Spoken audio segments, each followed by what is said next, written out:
What's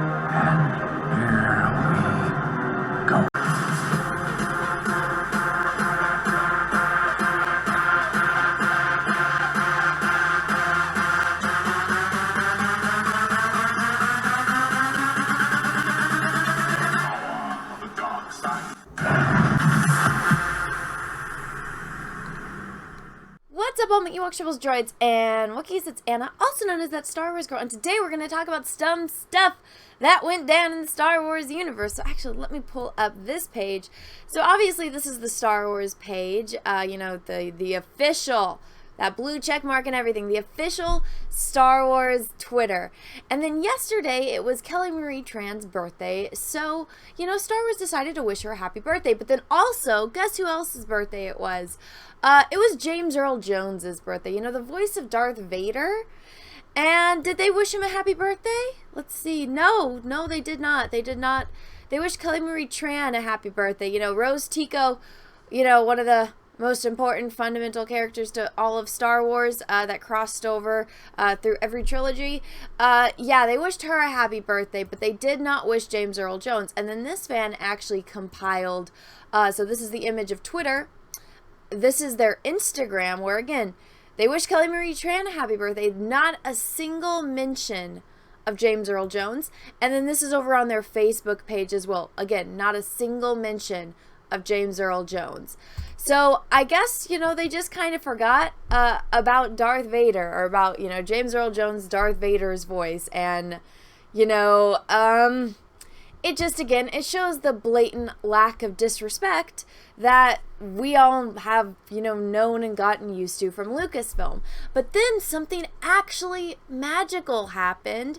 So I retweeted this when I saw it, because I was like, interesting. So this person named Peyton Reed tweeted this. Dear Mark Hamill, when I was a kid, this photo hung in my bedroom, or on my bedroom wall. Star Wars and Luke Skywalker in particular meant a great deal to me. Some things never change. It was an honor and a dream come true to work with you on At the Mandalorian. Thank you. # May the Force be with you. So this is a very familiar photo. I had a little trading card with this photo on it, but I mean, I still surround myself with memorabilia of Star Wars just because I love it so much. And even when you go back to, both of my parents' houses, like the rooms there that, they have some of my stuff in, it's all Star Wars stuff. So it's a lot of Star Wars fans grew up with Luke Skywalker, with having, these things of Luke Skywalker, and especially, just images, because guess what? It's inspiring to look at Luke Skywalker. I remember the moment that I watched Star Wars, and I was extremely young when this happened, and even, thinking back and doing the math, I'm like, wow, I was a lot younger than, I initially thought when I, fell in love with Star Wars.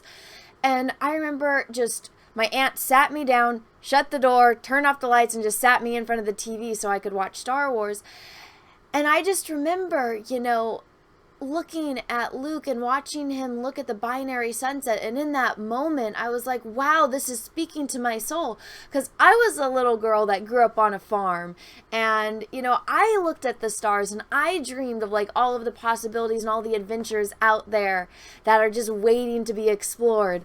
And so, I mean, in that moment, it spoke to me and I connected to Luke Skywalker. And I don't think I've ever really connected to another character to the same degree that I had in that moment. And it was just such a magical thing. And I think that's why, it's one of the reasons why it got so many people invested in Star Wars, because it just has that passion and that, ability to speak to your soul. And Luke Skywalker, yeah, people complain that, oh, in A New Hope, he's whiny. And it's like, well, he hasn't grown up yet. That's the thing. Have you ever been around kids? I mean, I know he was a teenager, but again, have you ever been around teenagers? And you get to watch that evolution of him grow from being just a farm boy to being a man and a Jedi. And it's inspirational. And so Mark Hamill responded, and he said, Dear Mr. Peyton Reed, I am so grateful to have been given the unexpected opportunity to revisit my character when he was still a symbol of hope and optimism.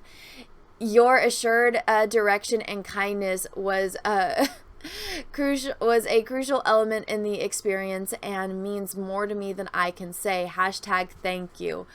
And you know, a lot of people cried when we watched, you know, the season, you know, finale of The Mandalorian, and I cried because when I saw that moment, you know, not only was it so happy to see Luke Skywalker after so long, after all of those terrible things that you see Rian Johnson and Kathleen Kennedy saying about his character, after you see all the people that work at Lucasfilm saying about his character and saying Luke was never really a hero, it makes sense that he just sat on a planet for 20 years and did nothing.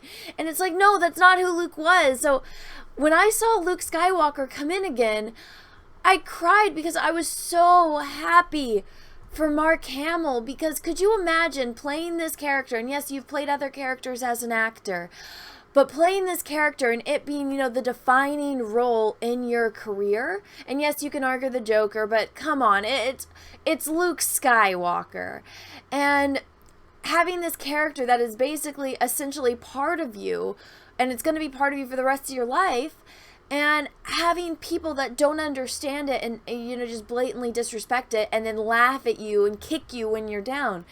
And so when I saw the season 2 finale of The Mandalorian, I cried because I'm happy for myself, but I'm also happy for Mark Hamill because he got that. They did that for him. They did that, you know, to bring justice to Luke Skywalker, because guess what? He was a symbol of hope and optimism. And if you don't understand that, then you don't understand Star Wars.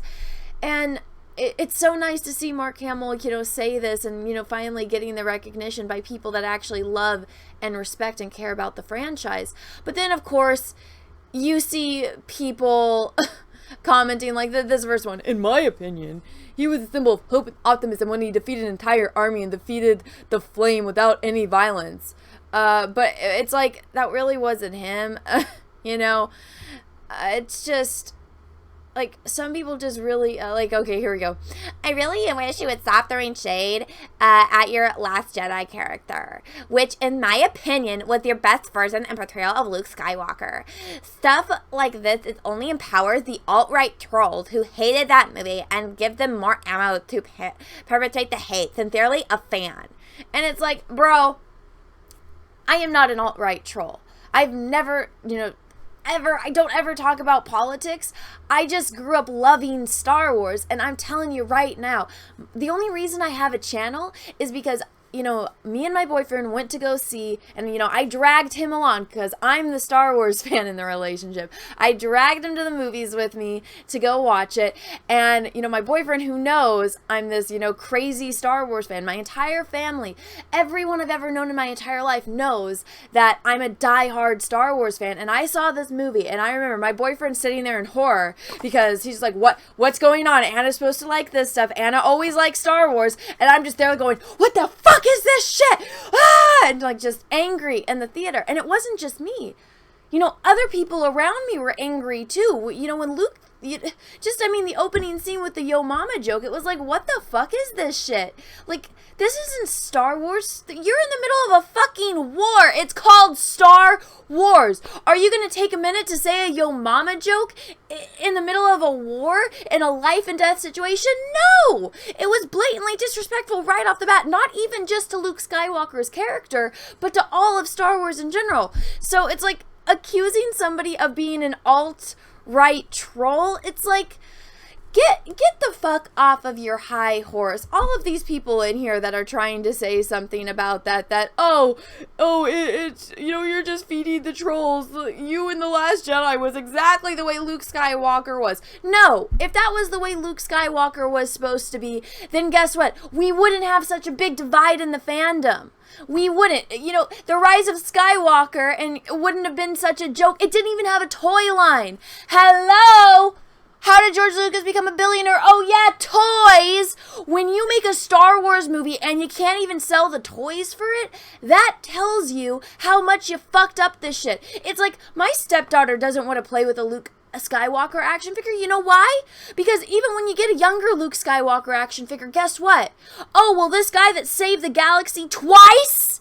Oh, well, guess what? He just becomes a loser that doesn't do anything with his life and sits on a planet alone just moping in his, you know, guilt and in his failure. He doesn't, even though he can help everyone else in the galaxy. He can help Han. He can help Leo. He can, attempt to bring Kylo back from the dark side. He didn't. He just sat, on a planet alone for, decades. Does that seem like a toy a little kid wants to play with? No! So it's like they would, if it wasn't for, all of that shit, Star Wars wouldn't be in the place that it was now. And when you go back, what's so successful now? Oh yeah, where is he? Baby fucking Yoda. Baby Yoda is their #1 seller. Baby Yoda is fucking successful. And then guess what? Mandalorian is successful because it respects Star Wars. It respects the characters. It respects the legacy. And that's why it's so successful. It's, oh my God, it's like fucking rocket science. I can't believe I have to explain it to these people, that they just don't understand that, if you want to make Star Wars fans happy, that's really a majority of what you got to do. Just be respectful and just show the characters justice and just try. And a lot of people, I am very critical of The Mandalorian. I'm not the biggest fan. I love Baby Yoda. I, loved that they, did this for Mark Hamill. But I mean, you can still be critical of something, but acknowledge the fact that, at least the people are trying. Whereas, I mean, what person goes and brags, oh yeah, this is my first draft, and it was perfect on the first time. It didn't need any type of revisions. It didn't need any of that. It's like, oh my God, the people that just worm and weasel their way into, positions of power in Hollywood astound me. But, I mean, again, that's why their movies fail, and that's why things that, actually have love and heart and, that respect in them, that's why they succeed. So, everyone, I just wanted to make you aware of this whole situation. If you want to show support for Mark Hamill, I have the link for this tweet in the description of this video. Go and give him a like, because all of these people are, all of these trolls are trying to give him shit for saying something like this. So, go show Mark Hamill and, Peyton Reed, some love. Go smash a like on their tweets, just to show some support. So, and don't engage with the trolls. They get like some kind of high off of that, so ignore them and just go and show support to Mark and Peyton. And everyone, I hope you enjoyed this video. If you did, smash the like button and let me know what you think in the comment section below. And until next time, have a great rest of your day, morning, evening, afternoon, wherever you are in the world, and may the force be with you, because we are really, really, really going to need it. Bye, everyone. What's up, everyone? It's Anna, also known as That Star Wars Girl, and I have an Etsy store, so if you've ever wanted to own a print of my artwork, this is the place to go. As you can see, I have a lot of recognizable characters, from horror films to heroes to Star Wars characters. Some of the notable characters I have on here are Darth Vader, which I did a couple live streams painting, so you can own a print of this painting. I also have Luke Skywalker, the binary sunset version, one of my favorite scenes in the original New Hope movie. I have Darth Maul, which Ray Parks himself actually complimented me on Instagram. And then last but certainly not least, Ahsoka Tano. So if you want to own any of these prints, go right on over to my Etsy store. Again, that's the Art of Anna, That Star Wars Girl, or TSWG for short. Thank you, everyone, and have a great rest of your day. What's up, everyone? I have a P.O. box, so if you want to send me some mail, go ahead and send it to Anna, That Star Wars Girl, or TSWG for short, at P.O. Box number 28171, Santa Ana, California, 927998171. Have a great day, everyone. Thank you so much.